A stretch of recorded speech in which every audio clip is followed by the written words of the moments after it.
Hi hello నమస్తే welcome to Hima's kitchen. ఈరోజు మన ఛానల్లో ఏదైనా స్వీట్ తినాలనిపించినప్పుడు ఒక కప్పు బొంబాయి రవ్వతో ఇలా స్వీట్స్ చేయండి. చాలా టేస్టీగా ఉంటాయండి. అప్పటికప్పుడు ఈజీగా ప్రిపేర్ చేసుకోవచ్చు. టేస్ట్ అయితే చాలా చాలా బాగుంటాయి. ఎలా తయారు చేయాలో చూద్దాం, వచ్చేసేయండి. ముందుగా అయితే స్టవ్ ఆన్ చేసుకొని ఒక బౌల్ పెట్టుకొని ఇందులో ఒక కప్పు వరకు బెల్లం వేసుకుంటున్నాను. ఏ కప్పుతో బెల్లం తీసుకున్నామో అదే కప్పుతో ఒక కప్పు వరకు నీళ్ళని కూడా పోసుకొని బెల్లాన్ని ఇలా కలుపుకుంటూ బెల్లం పూర్తిగా కరిగేంత వరకు అయితే కరిగించుకోవాలండి. ఇలా మధ్య మధ్యలో కలుపుతూ ఉన్నారంటే పెద్ద పెద్ద గడ్డలుగా ఉన్న బెల్లం కూడా చక్కగా ఈజీగా కరిగిపోతుంది. ఇలా కలుపుకుంటూ బెల్లాన్ని అయితే కరిగించుకోవాలి. బెల్లం మనకి పాకం ఏం రావాల్సిన అవసరం లేదండి. ఒక 2 నిమిషాలు ఈ విధంగా మరిగించుకుంటే సరిపోతుంది. బెల్లం పూర్తిగా కరిగిన తర్వాత ఇలా ఒక 2 నిమిషాలు మరిగించుకొని స్టవ్ ఆఫ్ చేసి పక్కన పెట్టుకోండి. ఇప్పుడు ఒక చిన్న మిక్సీ జార్ తీసుకొని ఏ కప్పుతో బెల్లం తీసుకున్నామో సేమ్ అదే కప్పుతో ఒక కప్పు వరకు బొంబాయి రవ్వ వేసుకోండి. అలాగే ఒక 2-3 యాలకులను కూడా వేసుకొని మూత పెట్టుకొని వీలైనంత మెత్తగా అయితే పౌడర్లా చేసుకోవాలి.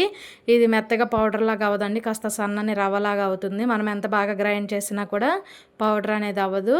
ఇలా అయితే గ్రైండ్ చేసుకొని ఒక మిక్సింగ్ బౌల్ తీసుకొని మనం గ్రైండ్ చేసుకున్న ఈ రవ్వ మిశ్రమాన్ని అయితే ఇందులో వేసుకుందాము. ఏ కప్పుతో మనం బెల్లము అలాగే రవ్వ తీసుకున్నామో అదే కప్పుతో ఒక అరకప్పు వరకు గోధుమ పిండి కానీ లేదా మైదా పిండి కానీ లేదా బియ్య పిండి కానీ ఈ మూడిట్లో ఏదైనా మీకు నచ్చింది వేసుకోండి.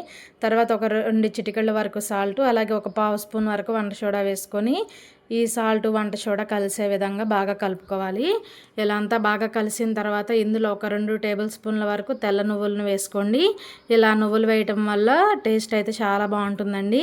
మనము తినేటప్పుడు మధ్య మధ్యలో పంటికి తగులుతూ చాలా రుచిగా అయితే స్వీట్ అనేది ఉంటుంది. కాబట్టి ఒక 2-3 స్పూన్లు అయినా సరే నువ్వులను వేసుకోండి. ఇలా వేసుకున్న తర్వాత బాగా కలుపుకొని మనం ముందుగానే బెల్లంని కరిగించి పెట్టుకున్నాం కదండి, ఆ బెల్లం వాటర్ని అయితే ఇలా ఫిల్టర్ చేసుకోవాలి. ఇప్పుడు ఒక విస్కర్ తీసుకొని బాగా కలుపుకోవాలి. స్పూన్తో అయితే మనకి కొంచెం గడ్డలు గడ్డలుగా ఉంటుందండి.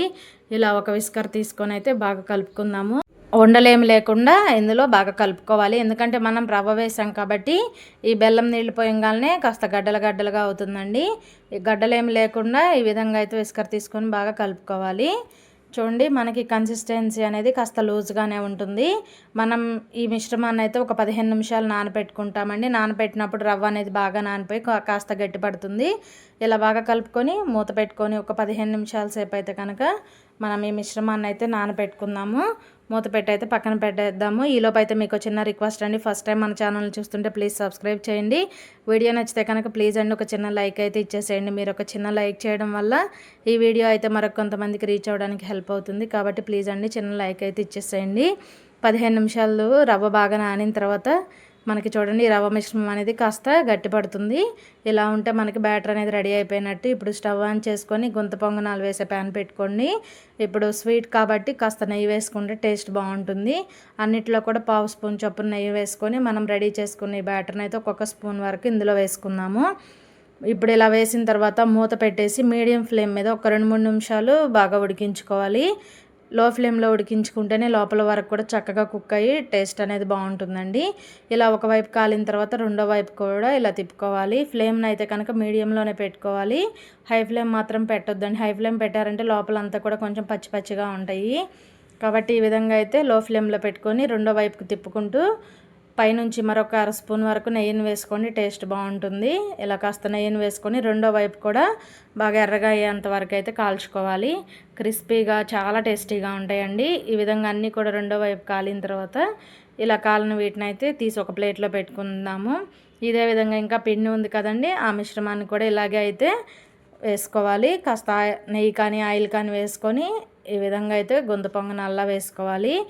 ఏదైనా స్వీట్ తినాలి అనిపించినప్పుడు ఒక కప్పు బొంబాయి రవ్వతో అప్పటికప్పుడు సింపుల్గా 10 నిమిషాల్లో మనం రెడీ చేసుకోవచ్చండి. టేస్ట్ అయితే చాలా చాలా బాగుంటాయి. క్రిస్పీగా ఉంటాయండి, లోపల సాఫ్ట్గా ఉంటాయి.